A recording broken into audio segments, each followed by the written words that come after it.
Dr. Gustavo Melo, Gustavo Henrique, also known as Cebola, is from Campinas in Sao Paulo state of Brazil, where at the University of Campinas, he graduated with his undergraduate in 2011, and then subsequently pursued his master's and his PhDs at Unicamp, which has one of the most renowned ore deposits research groups in Brazil and among the world, where he got to work with amazing professors like Lena Monteiro, and I think Lena is in the chat, so bem-vindo, Lena, fala.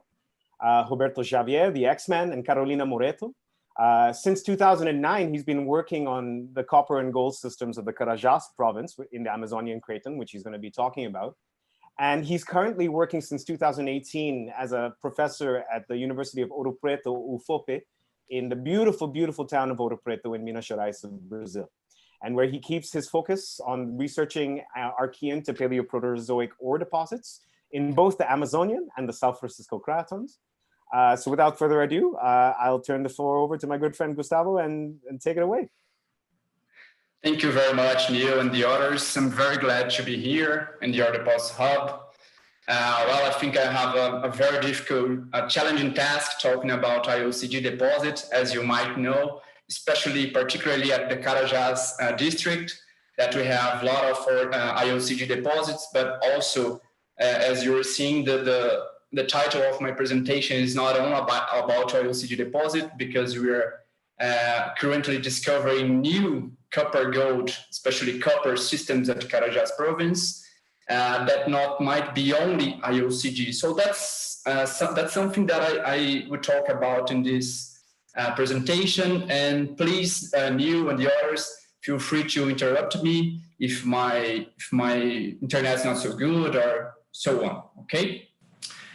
So let's start just to localize people who are not acquainted with the Amazonian Craton. So this is the South American platform that I'm pretty sure that Irene knows very well.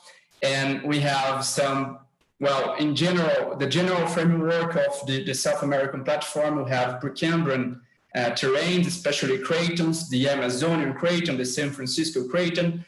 We have the Precambrian sedimentary basins, like Paraná, Parnaíba Basin, and we have the Andes, that I'm pretty sure that we have a lot of talks during the Ore Deposits Hub, talking about some important porphyry and thermal-like deposits in this place here. So let's focus in the Amazonian Craton, where we divide the Amazonian Craton, although we know not so much about the geology, because as you know, we have the Amazon forest here. So we divided in some provinces, some districts, according to based on geochronological studies. So here is the Carajás Province, that is the oldest block of the Amazonian Craton.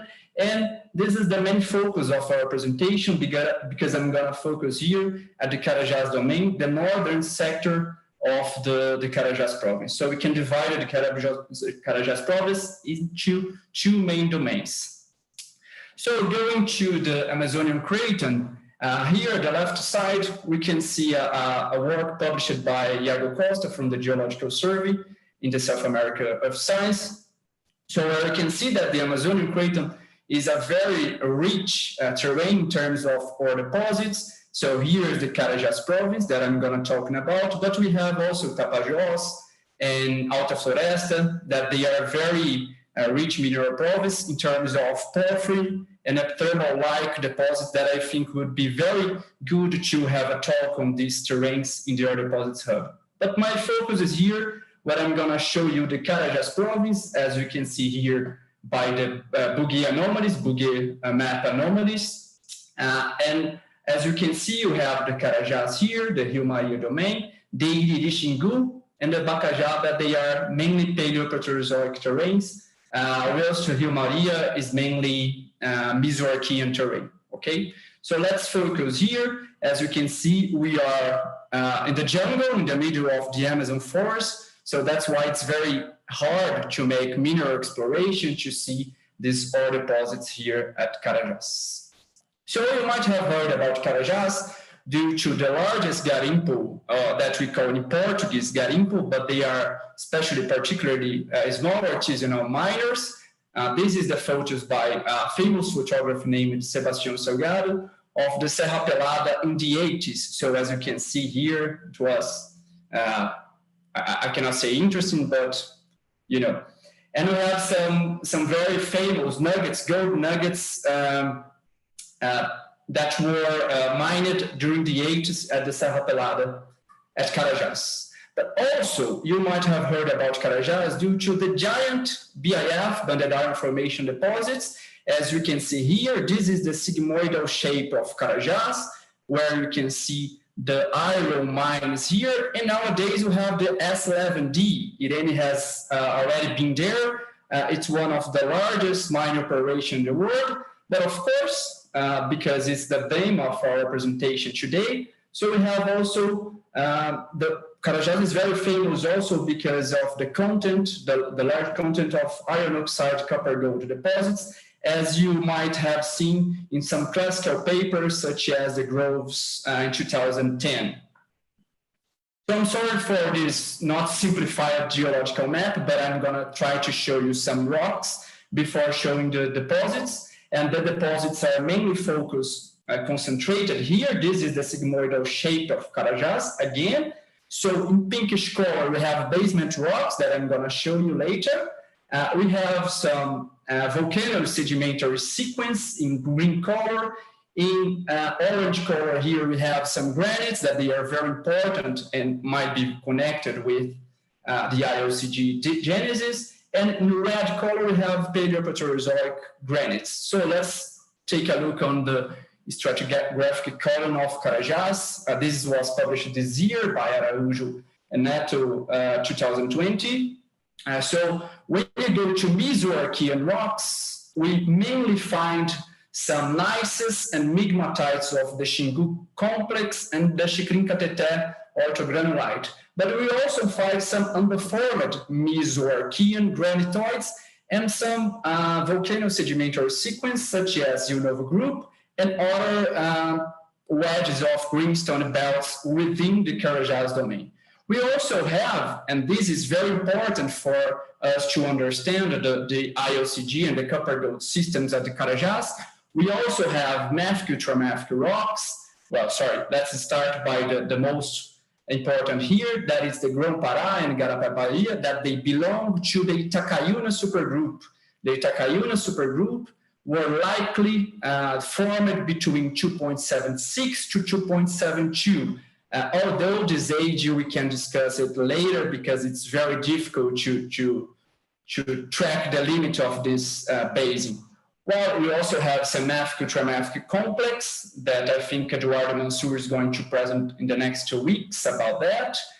And we also have some granitoids, 2.76 deformed granitoids, but also 2.5, around 2.5 gigayears granitoids, deformed granitoids. And then we have some sedimentary covers such as the Águas Claras formation and Buritirama formation. Well, I will not get into detail on that because I think this is very controversial and we are not studying on this formation. But what is also important in this case is the A-type anorogenic granites here in 1.88. So please memorize these ages so we can discuss the ages and the timing of mineralization of the copper growth systems. Well, this is much more difficult now because probably in some very important mineral province in the world, we know well the geotectonic setting, but as you might see in the literature, you're going to see that during the Mesoarchean, we kind of have a very good model where especially we have the collision between the Carajás and Rio Maria domains. But then when you go to the Neoarchean times, during the position of the Itacaiuna supergroup is where we have the problem, right?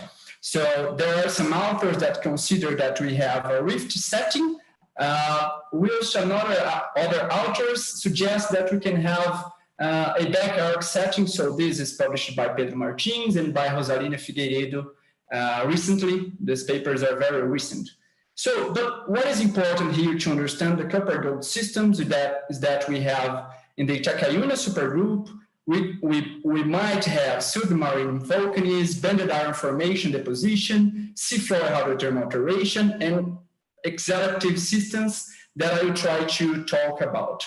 So guys, why I named this presentation a copper gold systems and not only IOCG, and you, when I sent him the title, he asked, no, is there syngenetic exhaustive systems at Carajás? Well, I will try to show some features about that.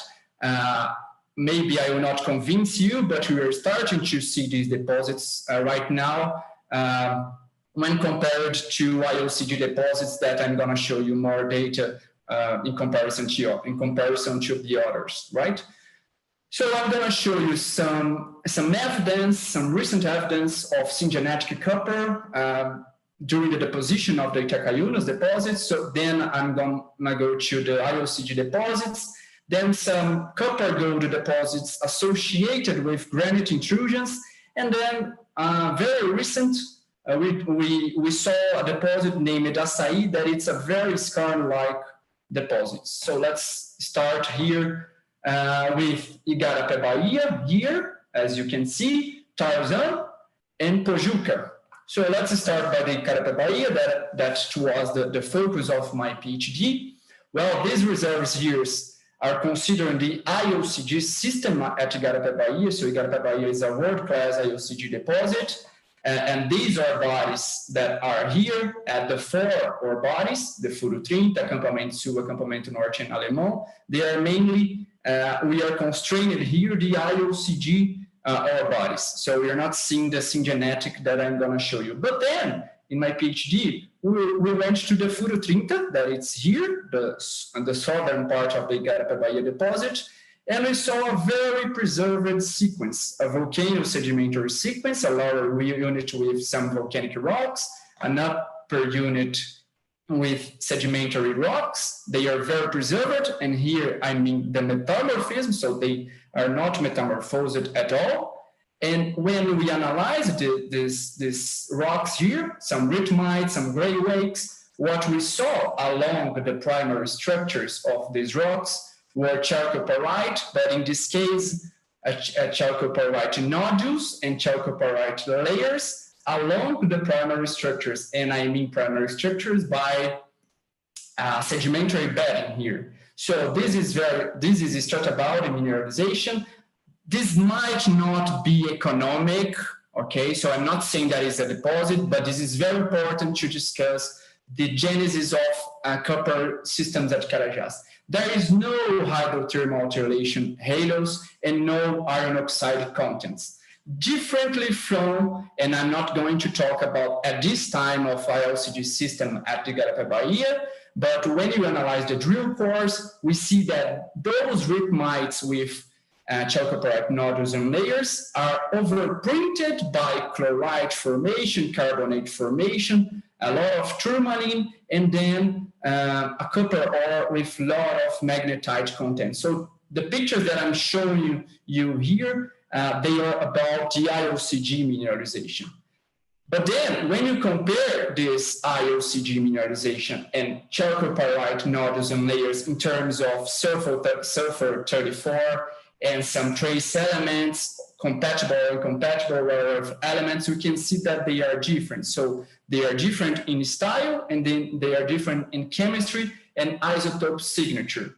So when you go to Tarzan deposit, it's a very similar context, although we know much less than we described at Igarapé Bahia. So there we can find also rhythmites, pelites, gray wakes, and conglomerates, in this case that we don't find at Igarapé Bahia. But again, when you go to rhythmites, we can see some nodules, and some layers that the pictures are not here. But in this case, we have chalcopyrite, but we also have pyrrhotite and cobaltite, very similar to what is reported at Igarapé Bahia.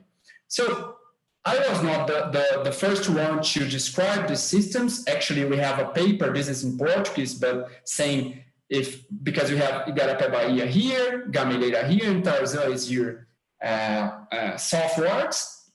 But we have two papers, another one in Igarapé Bahia by Ana Dreyer.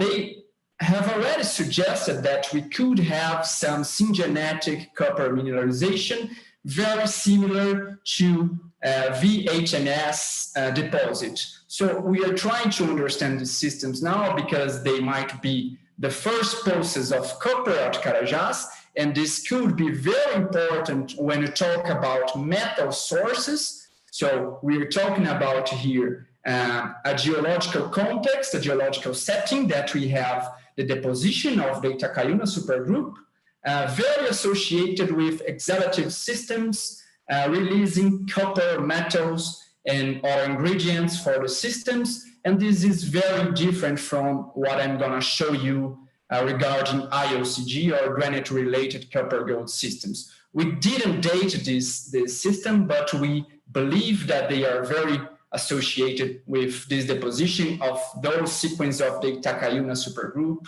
in this age.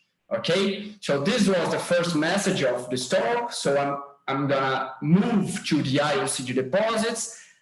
I'm sorry if I didn't give all the ingredients that you want to see about syngenetic, but as I told you before, we are starting to understand, or we're going to start with 2 PhD students now, focusing on these probably syngenetic copper deposits.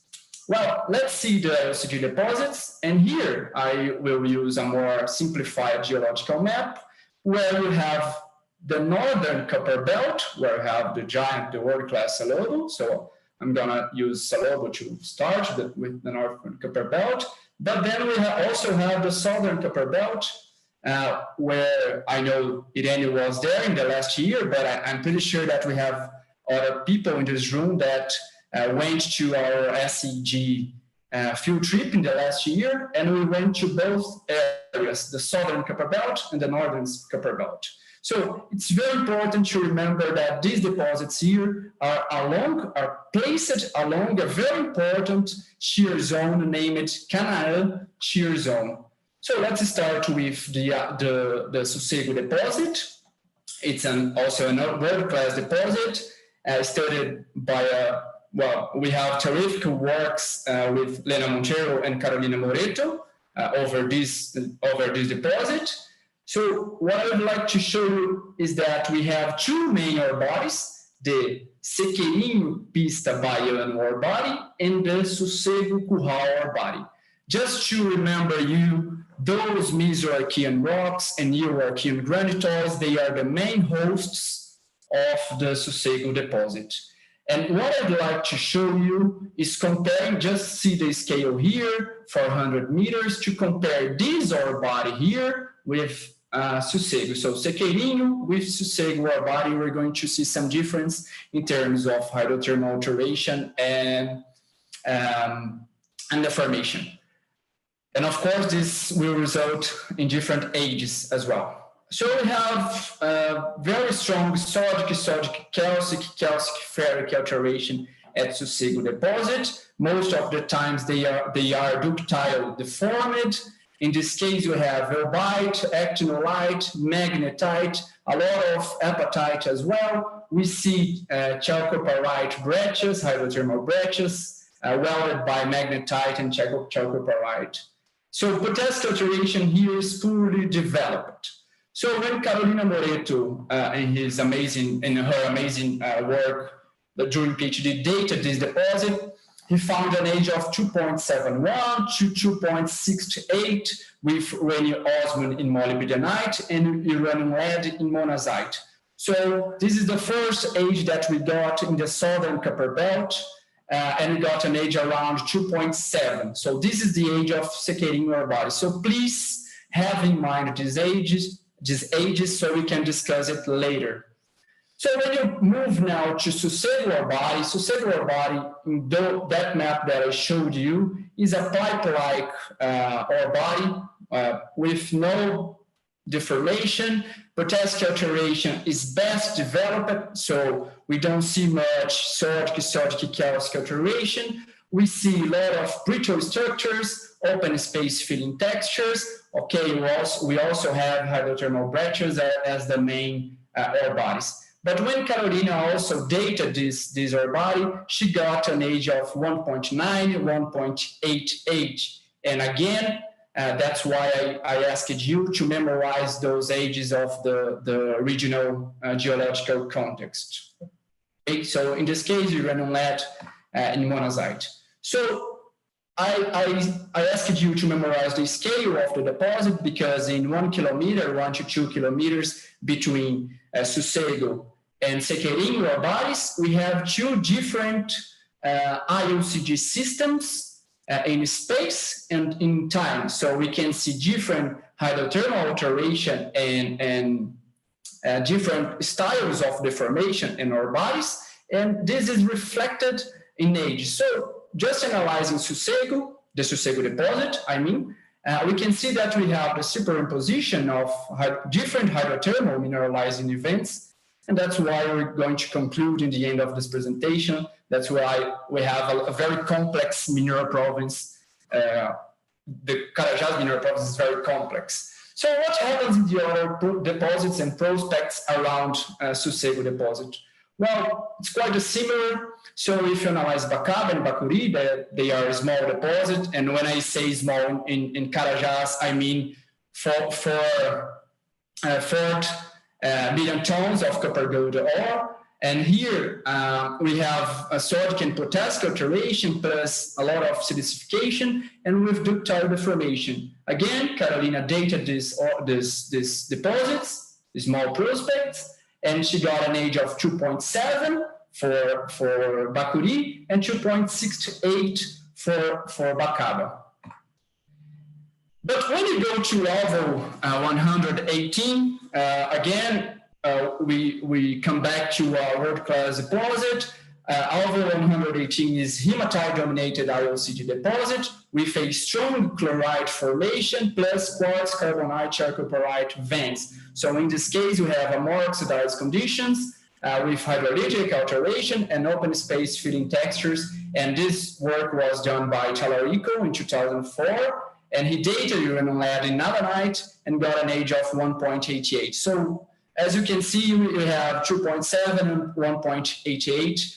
Also not only in the Sossego scale, in the Sossego deposit scale, but also regionally speaking. But when you go to other deposits such as Pantera that we didn't date, we don't know the age, but what the joke that we make at Carajás, and we learned that with the Valley geologists, is that sometimes we can date these deposits with our own eyes.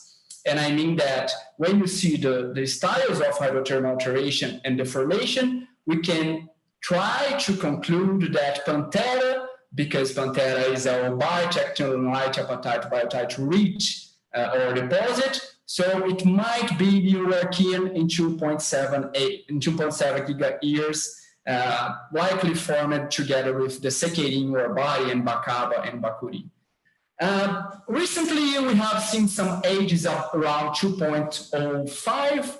This is very related with Transamazonian orogeny, particularly at the northern sector of the Carajás domain, close to the Bacajá domain. So we are trying to understand what these ages are representing for the timing of IOCG mineralization, okay? So what else we have in the Southern Copper Belt? What that I would like to show you is that we have some nickel-rich IOCG deposits with a lot of nickel-rich pyrite, nickel-rich pyrrhotite, pentlandite.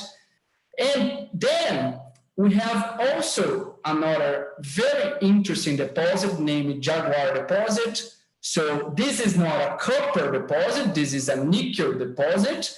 But when you see the host rocks, granitoids, volcanic rocks, they are transformed into biotite chlorite, amphibole biotite, and magnetite apatite quartz, rich rocks with a lot of nickel contents. So we are seeing maybe perhaps a hydrothermal nickel deposit, and we should understand, we must understand what's the connection between these nickel-rich deposits with the IOCG deposits that we see in the Southern Copper Belt. So second message about the Southern Copper Belt is that we have, this is again by Carolina Moreto, we clearly have a deep-seated ore deposit with ductile deformation, with sodic calcic ferric alteration, hydrothermal breccias, But when you go to the Paleoproterozoic vents, where you have the intrusions of those 1.88 anorogenic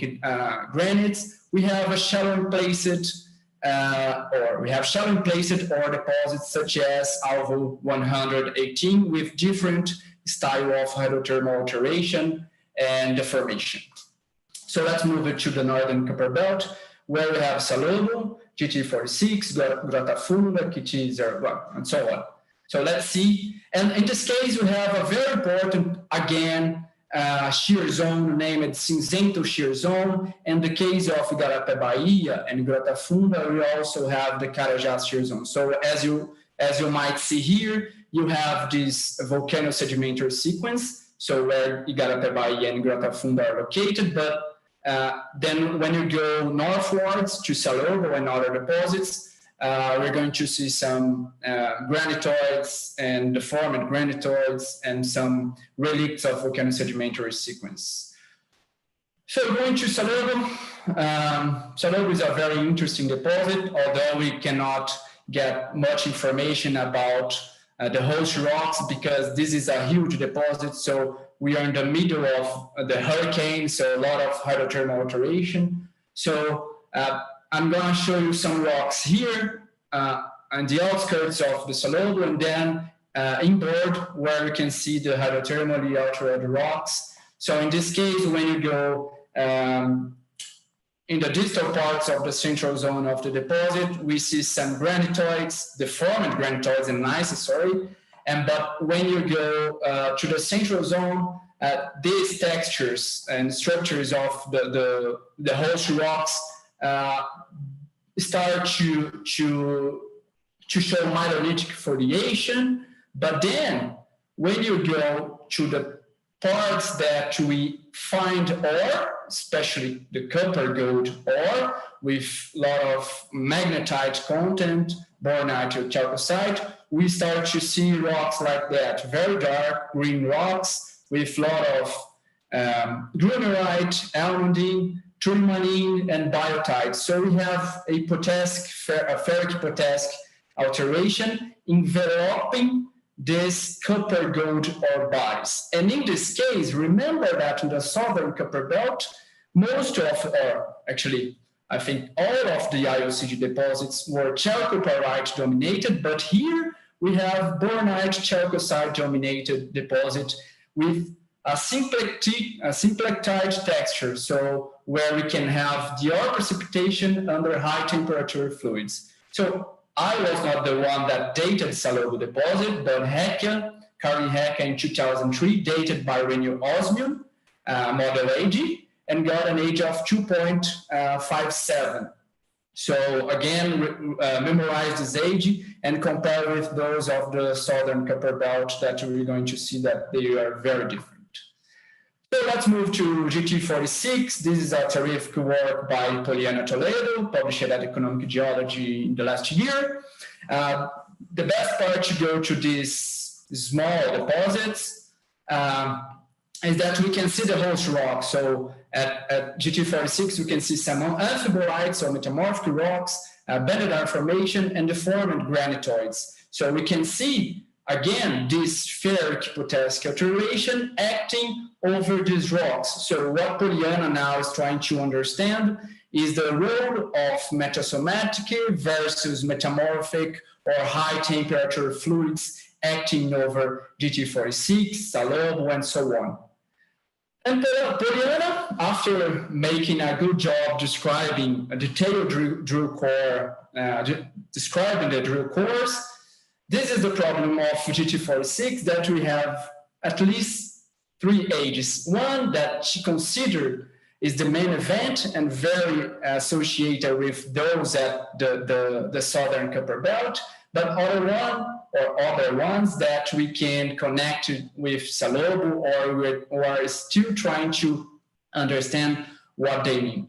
But let's move to Grota Funda, because Grota Funda, for me, it's one of the key deposits that we have at Carajás, because it's placed within the volcanosedimentary sequence of the Itacayunas, those volcanosedimentary sequence of New Archean age, 2.76, 2.72, 73.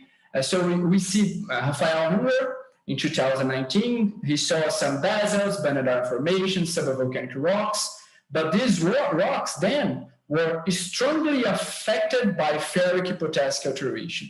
So at GT46, we saw some amphibolites, metamorphic rocks, but then here in a very preserved rocks such as basalts, Banadar Formation, volcanic rocks, we can see the same hydrothermal alteration sequence with grunerite, biotite, almandine, and tourmaline in this case. And then mineralization mostly associated with potassic alteration, but well, especially in case of Salobo and maybe in GT46, but also sometimes we see at GT46 and that Furnas deposit, we can see that later chloride formation is also very important for this deposit. And Rafael dated also rainy osmium model ages. We are aware that the errors of these analyses are large, but it's the first age that we got within this deposit, so we are trying to understand better and make more detailed studies to see what happened with these ages, okay? So just moving back to Igarapé Bahia deposit, where I before just showed you some aspects of synkinetic copper mineralization, but again, we also have, and this is the economically important mineralization at Igarapé Bahia, is the IOCG system. And both me and Talarico in 2005, we dated these samples and we got an age of 2.55 gigayears by uranium lead in monazite. So what we're trying to do now, this is the northern sector, the Cinzento shear zone. These are the deposits that are located within the shear zone. So Poliana Toledo is doing her PhD here and trying to understand what happens in the outskirts of the deposit. So we want to see the rocks without hydrothermal alteration, without mineralization. So we are seeing some Banadar formation, fibrolites, deformed granitoids.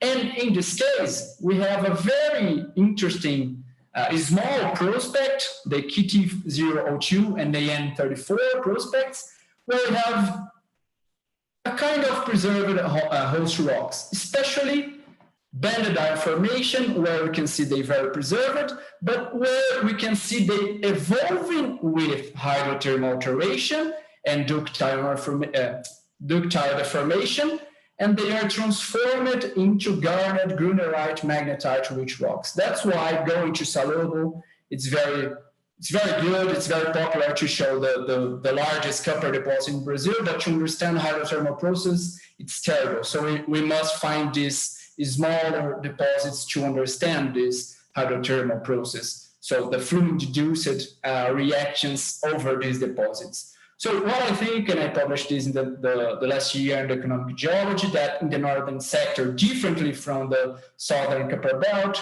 we have a strong ferric potassic alteration with these paragenesis here, and they are very deformed. So what I proposed, and I'm not sure if I'm right or not, but that we have important role of shear zones, reactivation plus granite magmatism. These granites are poorly exposed and poorly understood so far, but we are seeing more granites of these ages, but in this case, it lacks the geotectonic implication. So we're moving forward to understand what's the geotectonic implication in this case. And this is very important if you're talking about mineral systems, right? As you could see, we have at least 3 main mineralizing events. So that's why it's very hard to say something about source of fluids, metal. So that's why I put source of fluids, metal, and some idea. So we can discuss it later, because we in this case of Carajás, we must understand fluids, metals, and chlorine and sulfur in terms of the age. So this is very hard. So that's why I will just show you some recent papers, published papers by our research group, that can show you some aspects of fluids, especially at those deposits that we know the age. So when you take this by Angela Veloso, published in the Radiology Reviews, by Mineral Chemistry Magnetite, or even Fluid Inclusions by Mariangela Previato, we can see that most of the metal-bearing fluids are, of course, high temperature, high salinity fluids. And I mean, when I say high salinity, I say 40% of salt, of dissolved salt. And maybe we can reach temperatures conditions over 1600 Celsius degrees. So for those who are very familiar with IOA deposits, we can start to think in some connections, especially if you think about the ND and IOCG deposits, that we have this clear special temporal relationship, okay? So talking about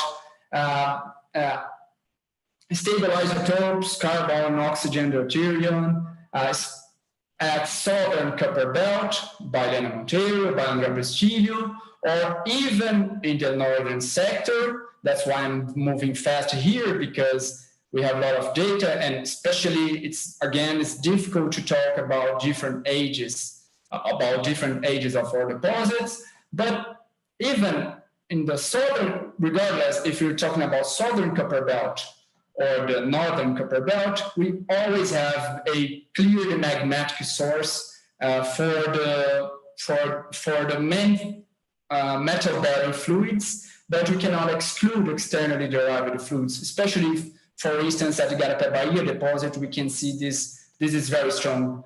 Conversely, at Salobo, the magmatic component is stronger than at the Garapé Bahia, for instance. And then when we compare it to other IOCG deposits in the world, we always can see that we have a magmatic sources evolving to low temperature, low salinity, probably externally derived fluids, and in some cases we have this magmatic component very strong. Well, what I think is very valuable to talk about metals at Carajás is that this is in prep, so I'm trying to work with this data about in my PhD, but this data is going to be published in the next months. So when you work with unconventional stable isotopes, and I mean boron and sulfur, here we can see that if you talk about 2.5, especially those of the northern sector IOCG deposits, we can see that these very high values of boron isotopes, it means that we have the seawater influence, but we don't have any base active during the time that the IOCGs were formed at 2.5. Whilst when you go to the sulfur isotopes, especially the 33 that we can see MIF, mass-independent fractionation, we can see that both in the Neo-Archean, here I mean Sequeirinho and maybe Castanha, but even in the Paleoproterozoic, that we wouldn't expect to have mass-independent fractionation, we have mass-independent fractionation, and that can be we can interpret this that we have a Neo-Archean inheritance. So that's why the Itacaiuna supergroup and that syngenetic history, it's very important, or might be very important for IOCG deposits. So that's why, that's the model that I'm working more in these days, talking about the IOCG deposits of the Northern Copper Belt, okay? I'm not talking about the Southern Copper Belt, that we could have this ancient history of syngenetic, providing metal for the Itacaiuna supergroup, and then we have later magmatic hydrothermal systems leaching this boron, leaching the metals here and forming the IOCG deposits at 2.5 gigayears. So about IOCG, we can discuss it later, but now let's move to granite related, and we'll be very short, okay? I know that you are looking at me and please finish this presentation. No, just kidding. And just to talk about other copper gold systems that we have at Carajás. And now I will talk about the Breves deposit. I don't know Breves, but I know Santa Lucia, and this was the scopus of the award from Rafael Hunger. So Breves deposit was very famous, and this is a very good, I'm sorry, I think it's not mineral deposits at economic geology, sorry. This has been published by Talarico again, the guy that worked also in Igarapé, Bahia.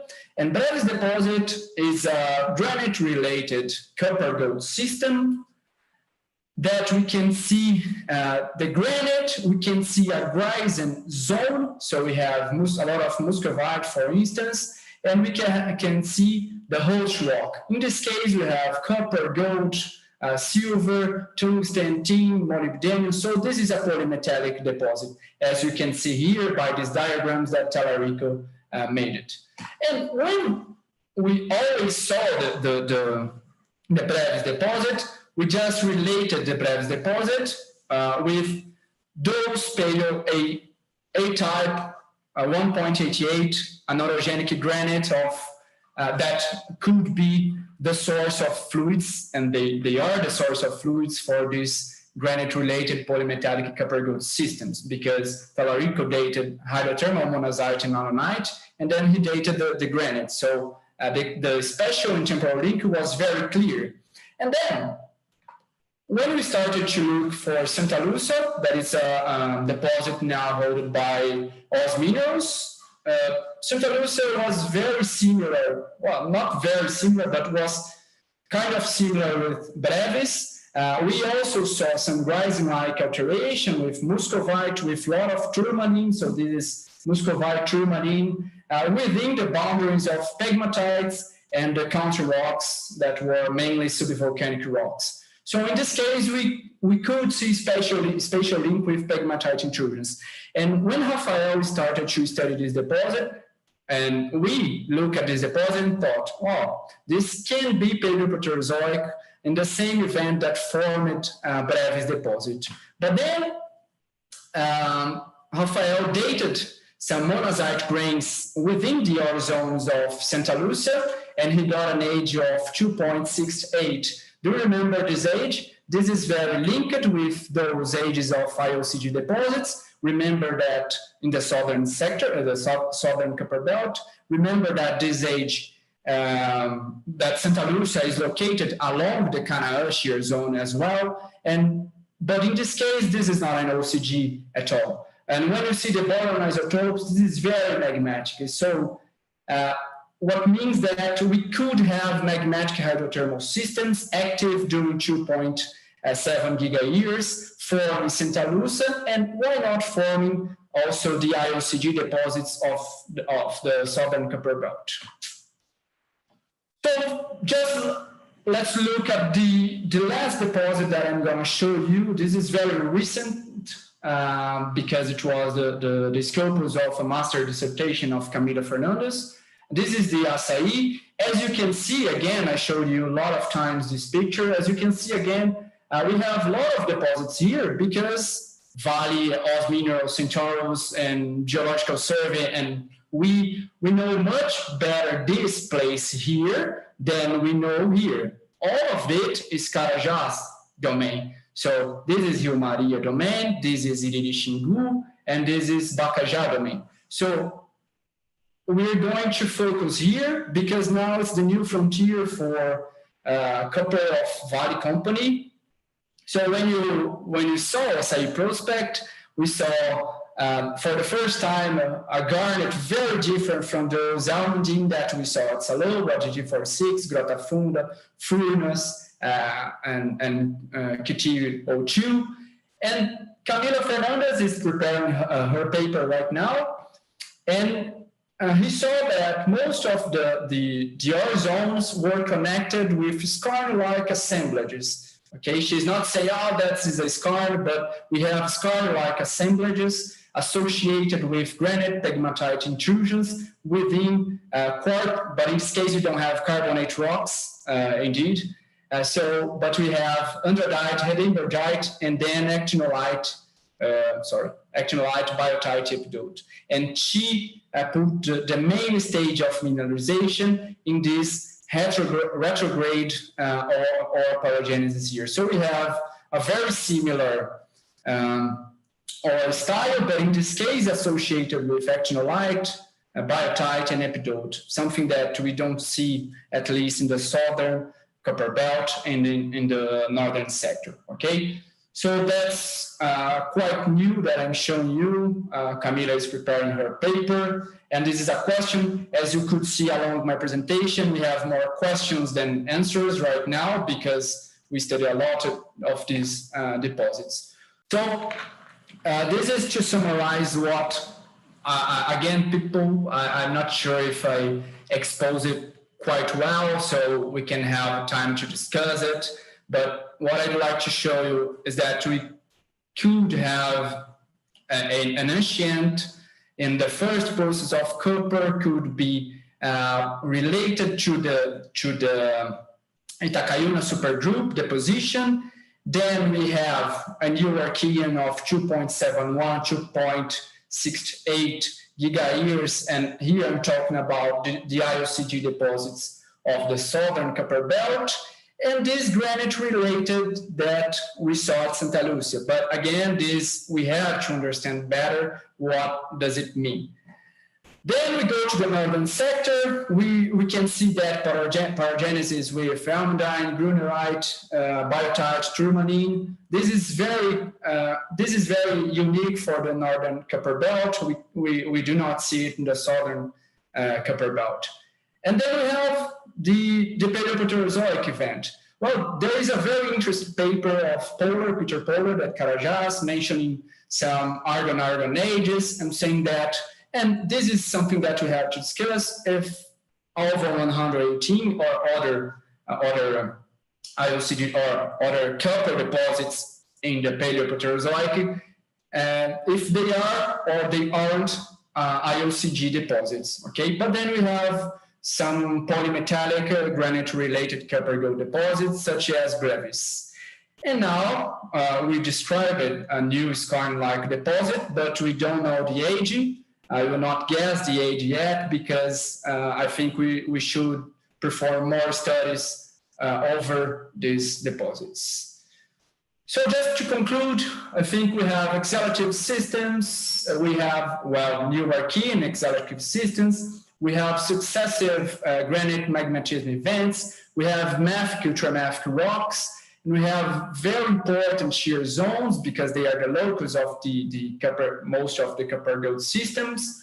And this complex metallogenetic evolution of the Carajás domain, it comprises a fertile scenario for copper gold mineralization. So that's why it's very hard to go in a 45 minutes and talk about ore forming fluids, sources of metal, sulfur, chlorine, rare earth elements, nickel, cobalt, because in this case we have at least 3-4 main mineralizing events. So we have to spread them, understand each one, and connect in a whole mineral systems in evolving time.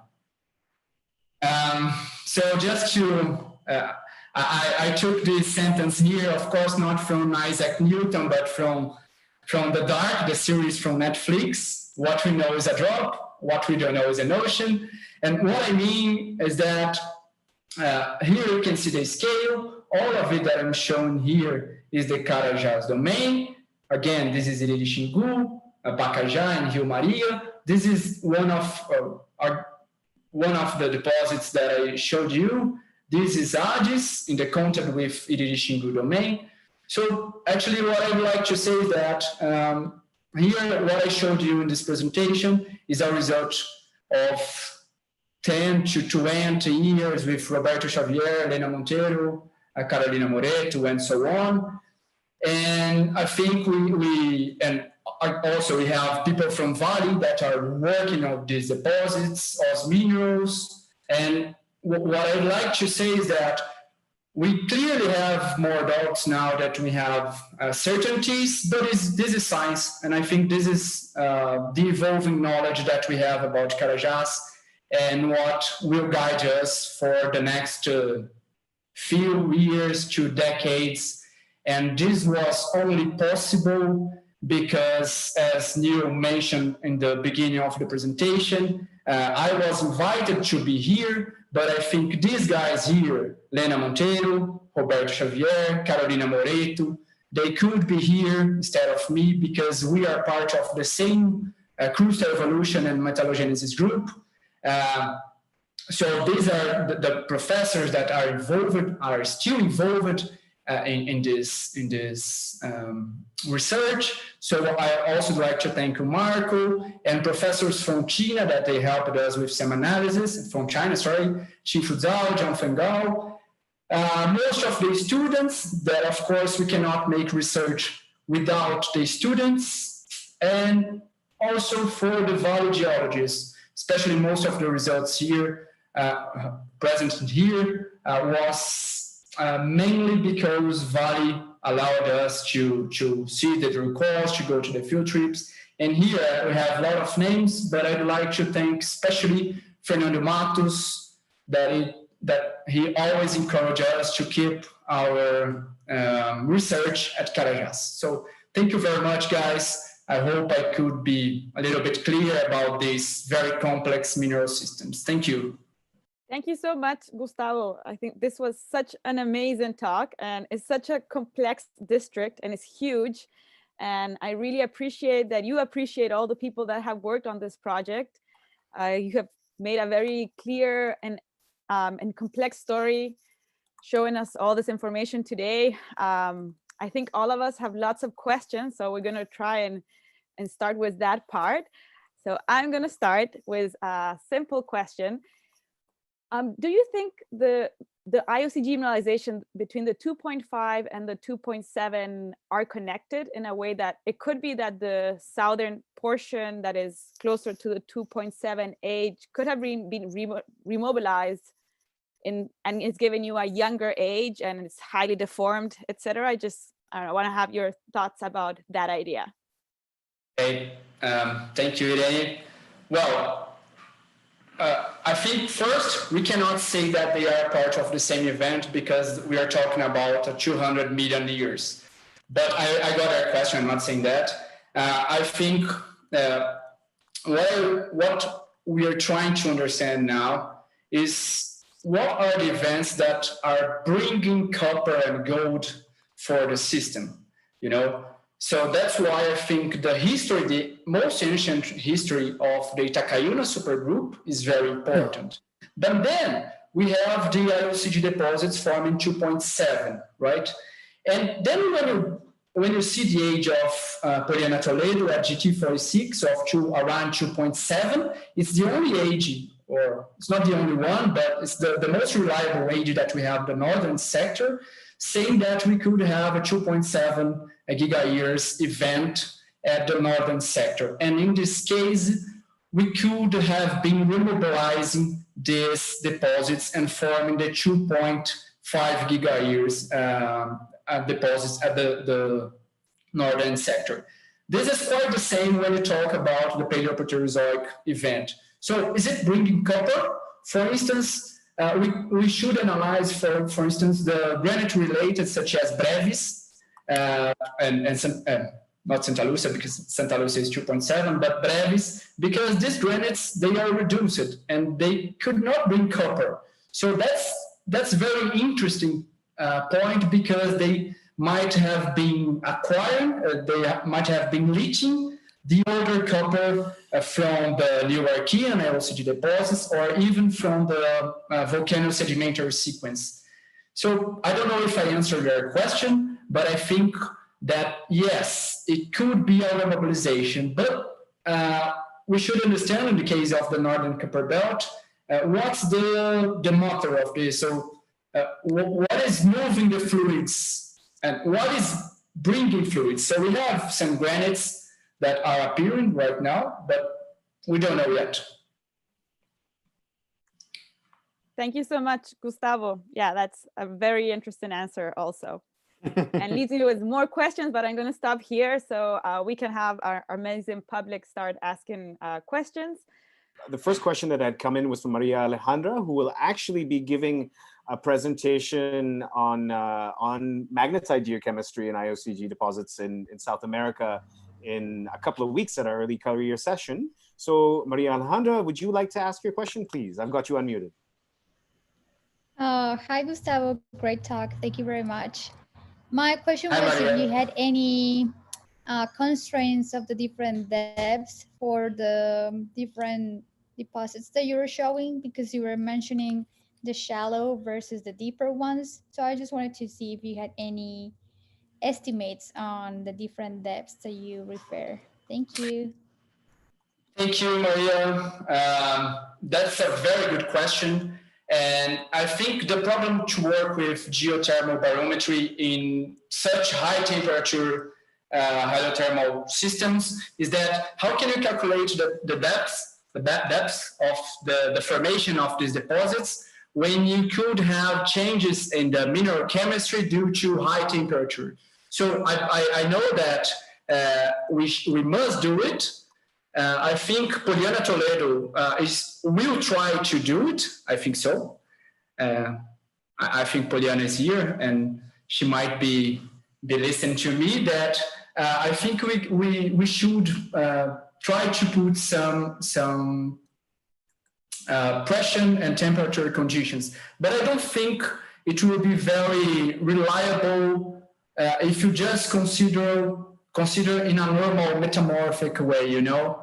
But of course we have some, if you take into account the Murray-Hitzman models, for instance, if you compare the Southern Copper Belt, I think the Southern Copper Belt, we have an idea, such as also the model by Carolina Moreto, where we clearly have the Newarkian deposits. They are placed in more, they are deep-seated, whilst the Paleoproterozoic, they are shallower deposits. But I think we have to perform more analysis, especially mineral chemistry, petrochronology, to understand the systems. Thank you, Maria. I don't know if I answered your question. You can send me email again because you sent me a month ago. And I will be very excited to see your talk in the next 2 weeks. Thank you. Thank you, Maria, also, and hello. We know each other. I wanted to now invite Tobias Regel to ask his question. Yeah, good evening, thank you. Just a really quick question out of interest. I've never been to the Carajás so far, hopefully, but do you see in the different deposits, do you see like a commonality in the distribution of hydrothermal alteration patterns, or is it all over the place? Because if there would be, it would be good for companies, and they could follow sort of the alteration patterns to their mineralization. Yeah, thank you for the good question. Yeah, especially in the Southern Copper Belt, we've been to the regional field trip. I'm sorry, I didn't show you the pictures, but regionally speaking, actually for 2 to 3, 4 kilometers away from Sossego, for instance, we can see albite alteration. We can see sodic alteration. We can see a lot of albite, scapolite. We can see potassic alteration with biotite. So those Mesoarchean and Newarkian granitoids, they are altered when you go to the field away from the deposit scale. This is very interesting for the Southern Copper Belt. Because actually we have more conditions to walk along the zone. In the northern sector, with those ferric potassic alteration, with garnet, grunerite, and that, we don't see it in the field. We don't see it. We just see some potassic with K-feldspar, with chlorite alteration, but in the northern sector, I wouldn't know how to answer. But in the southern sector, they are clearly a vector. And I think we should work on that, like performing some mineral chemistry analysis from the albites in the outskirts with the albite within the Sossego deposit and compare, such as people are doing with porphyry deposits. You know, I don't know if it's going to work, but I think it will be a very interesting to test this. But yes, answering your question in a more simpler way. Yeah, we see these hydrothermal halos in the field, especially in the southern Copper Belt. Thanks. Thank you. Now we have Eduardo Fritis. Eduardo, would you like to ask your question?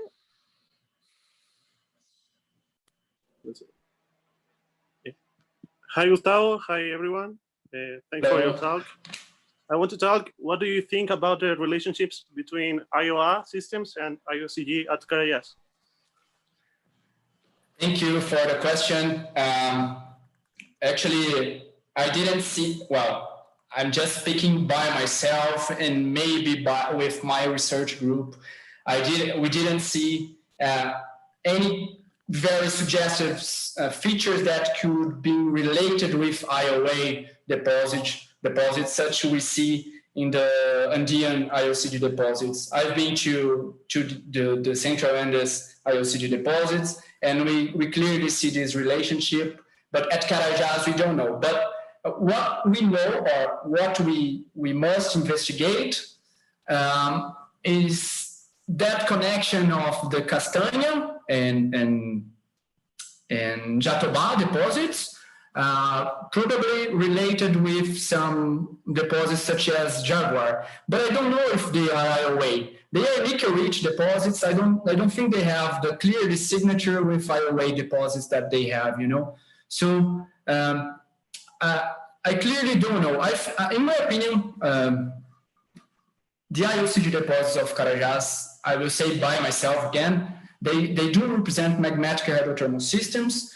I will try to investigate the sources of the fluids, what could be the source. But in this case, with IOA, I don't know if you have enough data to talk about this at Carajás. Okay. Thank you for your interesting question, because I'm very interested in this subject as well.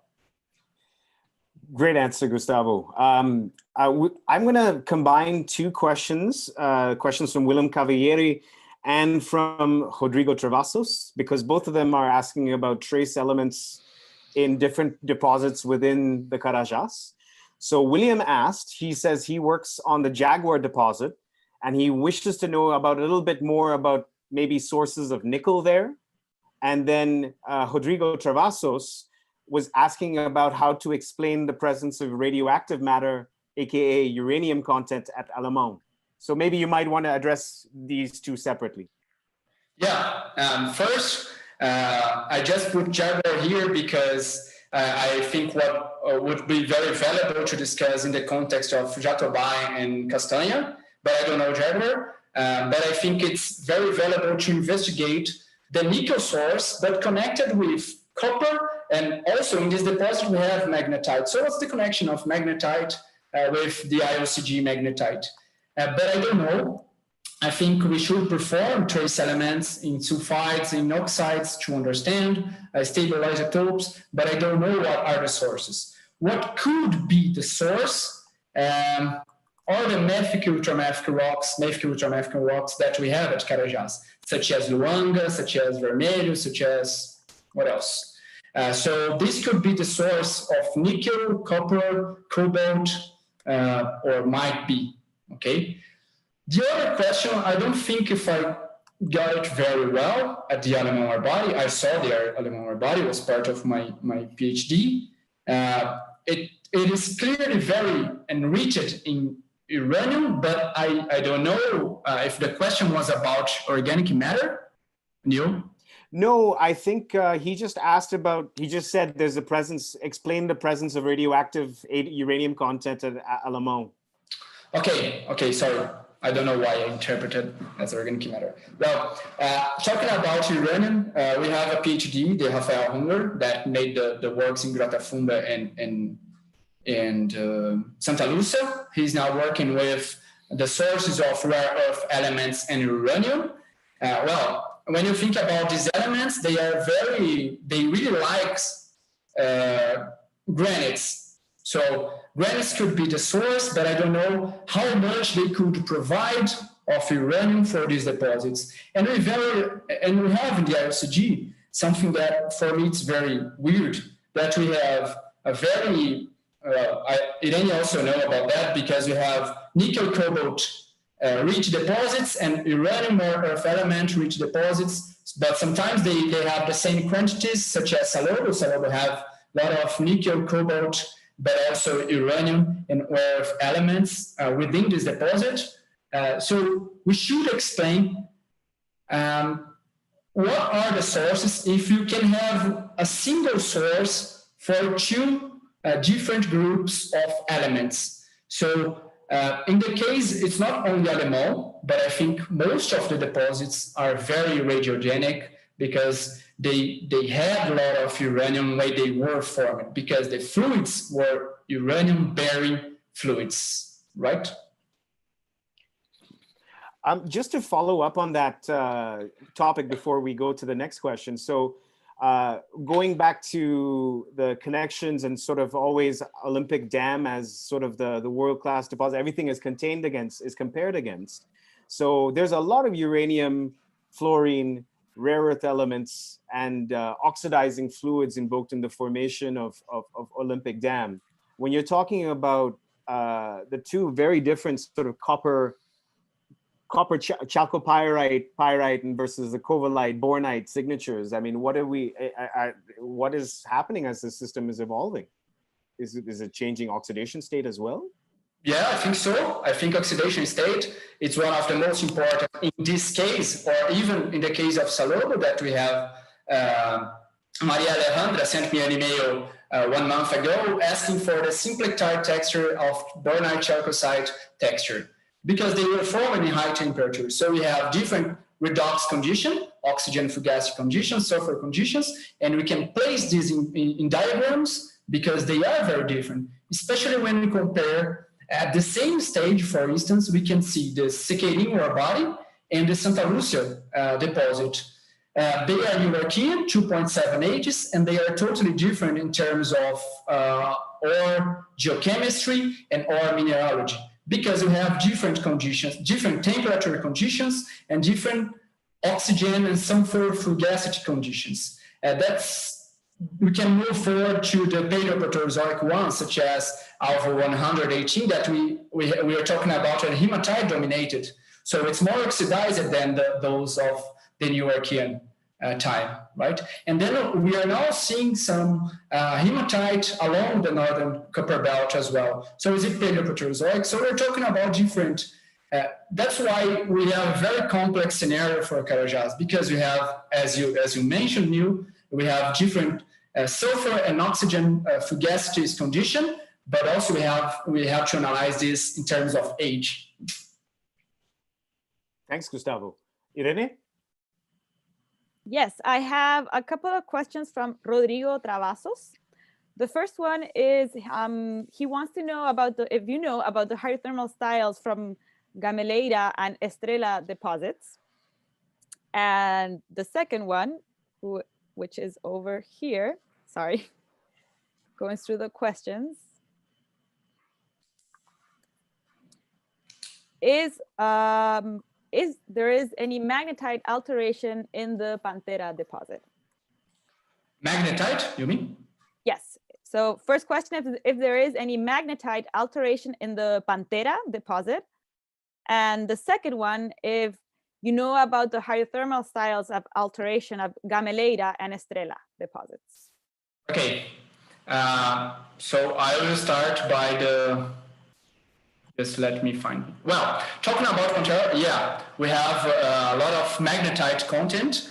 So we can see the Pantera deposit very associated with sodic calcic alteration and calcic ferric. So when we start to see a lot of actinolite, we see a lot of magnetite at Pantera, and these are the most part of the ore bodies are enveloped by this calcic ferric alteration with actinolite plus magnetite, and then we see some biotite and chalcopyrite within these zones. Well, this is for Pantera, but then I would like to show you just some slide here. Sorry for the small map, but just to show you about, because Rodrigo Travassos is the name, right? So Rodrigo, thank you for the amazing question. we have Igarapé Bahia in Alemão here, within the Igarapé Bahia group. And then we have here the Pojuca, Gameleira, and Grota Funda. So I showed you the Grota Funda, and Pojuca is considered by VMS type deposit. And this is something very, not unique, but this is something very peculiar at Carajás. These three deposits here, because they might be the key to understand most of the process at Carajás, because they might record all the 4 ages that I showed you before. So we could have Pojuca having, I'm saying this because I will conclude with Gameleira. Pojuca could be the VMS type. I don't know if you have the 2.7 giga years, but Grota Funda has the 2.5 giga years. And then Gameleira is a granite, or might be a granite related with this Paleoproterozoic granite here. So this will be a very complex scenario that we will be investigated in the next years with a PhD student named Bruno Conti. And we want to see the evolution of this deposit in this small scale. So we can see 3 deposits, and we can see a lot of ingredients from syngenetic copper deposits, from maybe IOCG deposits, and Paleoproterozoic granite related at Gameleira. I don't know much about Gameleira deposit. I just know that it has an age of 1.88, and they might be connected. I think these ages are from Pimentel, the former professor of University of Brazil. So I think, I don't know I'm sorry for not having the answer for a question, because I don't know the hydrothermal alteration halos at Gameleira. But I know that it could be connected to the intrusion of the Pojuca granite northwards, that is 1.88 giga years granite. Great answer, Gustavo. Can you guys hear me? I kind of got disconnected for a second. Yeah, I hear you. Okay. Are you still in the middle of responding to a question, or is there? No. Okay. So we had a question from Crystal Laflamme, and Crystal is she's asked us to read it out. And I'll preface Crystal's question with a comment. So the 2.7 GA age in Canada is a very, very important age in terms of copper and gold mineralization. And I'm not surprised that you should find a 2.7 GA year-old rock which has copper and gold in it. You know, so that's excellent to hear, and it adds to the complexity of the story. But Crystal's question is, can you explain why Carajás, at least in the Neo-Archean rocks, is so enriched in copper compared to other reworked Neo-Archean terrains around the world? Well, the simple answer is I have no idea. I have no idea indeed, because, well, as I showed you, when we talk about the whole time that I show, I think we have a set of ingredients or a set of geological events that might have provided copper for Carajás. But why it is so enriched in copper, and not only copper, I clearly have no idea. It's such as, if you're talking about gold deposits at the other major mineral province in Brazil, named Quadrilátero Ferrífero. Quadrilátero Ferrífero is very famous for orogenic gold deposits. And also in the age that you mentioned, or especially most of the ages are 2.7. And I clearly don't know why also the Quadrilátero Ferrífero is also very rich in gold deposits, such as Carajás is very enriched in copper gold systems. I just can say, as I told you during the presentation, that the copper gold systems are very, for me, they are very valuable. The content of copper gold ore is very large because of the simple superimposition of different hydrothermal mineralizing events. So that's what makes Carajás spectacular, you know.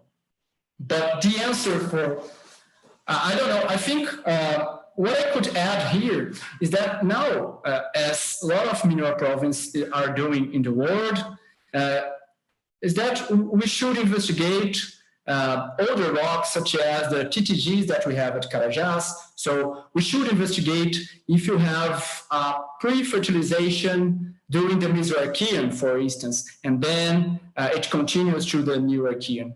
So it's what we see in a lot of provinces in the world, you know. Excellent, Gustavo. Wow. Irene, are there any more questions on your side? I don't see any in the YouTube. Yeah, I think we're done with questions. If we haven't asked your questions, please let us know on the chat. We're looking through it all the time. I just want to say, Gustavo, there has been more congratulations and excellent work comments than questions. So I think that's a great sign. And if there aren't any more questions, well, I want to thank again Gustavo for this amazing talk. We want to thank everybody who attended this talk again with Ore Deposit Hub. And I don't know, Neil, is there anything else that we need to add? I think I just want to return to a point that Gustavo touched on earlier in his presentation, is that Carajás is located in the middle of the jungle. And it's in very, very complex, very, very deformed, very metamorphosed rocks for the most part, which is typical of all of Brazil in terms of the cratons. And so it's a testament to the excellent talent of Brazilian geologists and researchers. And it's great to see someone like Gustavo carrying on the work of someone like Roberto and Lena, and very proud to have you on with us today. Well, thank you very much. Can I add a final comment? So, of course. Yeah, thank you very much, guys. It was really an amazing experience for me being here in the Ore Deposits Hub. Again, as I agree with everything we said right now, this is very difficult to be in the middle of the jungle. And I'm not saying because of me, but just because of these guys here from Valley, because they really suffer in the field work, because sometimes there are no outcrops, so we just have most of the information that we get is from the drill cores. So where now we have outcrops, we are going to see the rocks out of the deposit scale. So this is very important. I don't know if you have undergraduate students here, but this is very important to understand hydrothermal systems. We must understand the ingredients, the features that we have in the out of the deposit, because within a deposit such as Sossego and Salobo, we see a lot of hydrothermal alteration and ore, a lot of ore. So this is very good because it's when we feel happy to see a lot of chalcopyrite, bornite, chalcocite, and magnetite, but sometimes we need to go out of the deposit. And again, I think this is a work done by a lot of people. Again, you mentioned these guys here that they still being my supervisors of life, and a lot of students that are keeping their studies. I'm starting with some students of mine now, but these guys here from the Crystal Evolution and Metallurgy Research Group, and these guys from Valley is the guys that are making the things happen at Carajás, you know. So every questions that you have, you can email me. This is my contact here. You can talk to Neil and you send my contact. So feel free to ask me questions, to read the paper, to ask the papers that you're publishing. Thank you very much for the opportunity.